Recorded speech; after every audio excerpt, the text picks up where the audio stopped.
Is it just me, or is it getting crazier out there?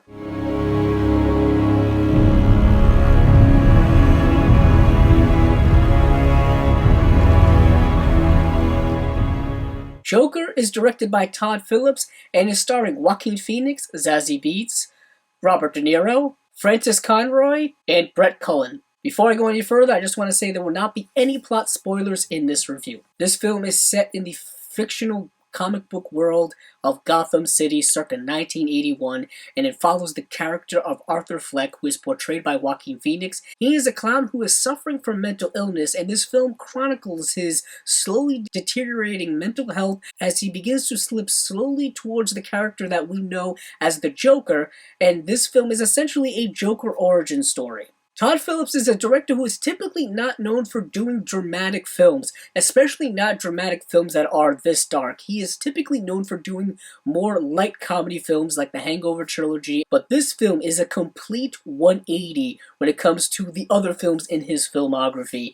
And just starting out with his ability as a director to make this film, I thought was very impressive. It is a film that is a lower budgeted film than we see from a lot of the other films in the comic book hero subgenre.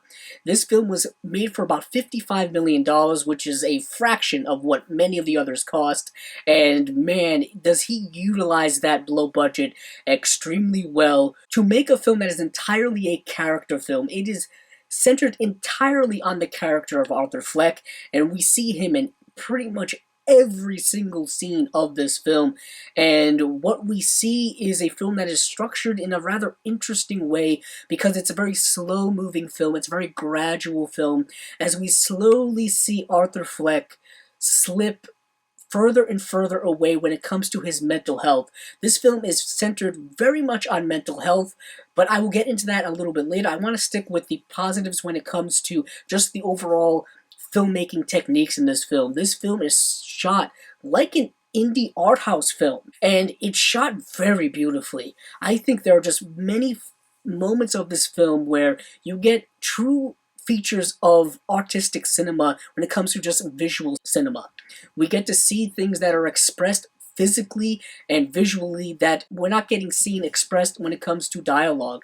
There aren't a lot of big heavy dialogue sequences in this movie that kind of explain everything to us. A lot of the things in this film need to be picked up by us as a viewer, so it's a film that is rather engaging from that regard, and it is not a typical superhero comic book film. There aren't action sequences, there aren't heroes running around in tights, there aren't big world-saving consequences and all of those things that we're typically used to. It's entirely focused on Arthur Fleck, and Joaquin Phoenix is absolutely mesmerizing in this film. He delivers one of the best performances I think we've ever seen from him. He is just so nuanced and astonishing when it comes to every little movement, every little facial expression, every little anything in this film. He's so purposeful in everything he does, and it shows up on screen, and it is magnetic. Notice how unique he moves his body and all of those things. It's really important to the character because you see not only that his mental health is deteriorating, but his physicality and his physicalness is often a dictation of that. We're often seeing how those two things kind of mesh with one another. When it comes to the other actors in this film, unfortunately, they don't get much to do in it. And that's probably one of my negative aspects that I have with the film, is that the other actors who are around the Arthur Fleck character are basically just there to show us how they affect his life. Whether it is Zazie Beetz, whether it is Robert De Niro, whether it's Brett Cullen, all of them are kind of just there as relative plot devices, which is really unfortunate because I really want to see Zazie Beetz have more of a bigger role in this film. I think she's a fantastic actress who is really, really talented, and for her to just be relegated to a smaller role kind of bothered me a little bit when I'm looking back on this film. Robert De Niro, I think, does a good performance with what he's given. Brett Cullen has a small but vital role. I think he's also really good. I also think the film has really good thematic depth, and this is when I'm going to get into kind of how this film tackles mental health without giving away any spoilers. Leading up to this film, there was a lot of hubbub, there was a lot of buzz, both positive and negative, with how this film deals with mental health, what it is saying about mental health when it comes to kind of extrapolating what it says into our own world and what it's saying in general. A lot of people made certain blanket statements and things like that, which people can say whatever they want. Everyone has the right to do so. The idea that this film kind of equates or correlates mental health leading directly into violence, I think is a little bit too general for what this film is trying to go for. There's a lot of context, there's a lot of nuances that are in this film that I can't tell you because they would be spoiling plot points and things like that, which I don't really want to do.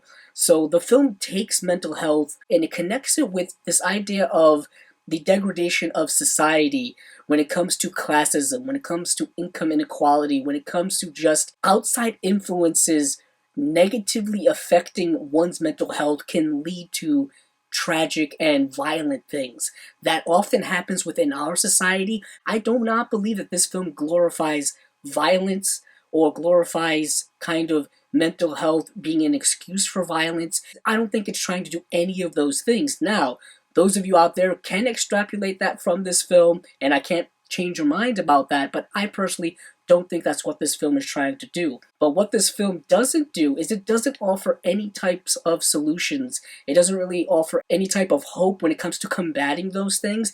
This is a rather dark and hopeless film, pretty much from beginning to end. This is a dark and at times violent and serious character with Arthur Fleck.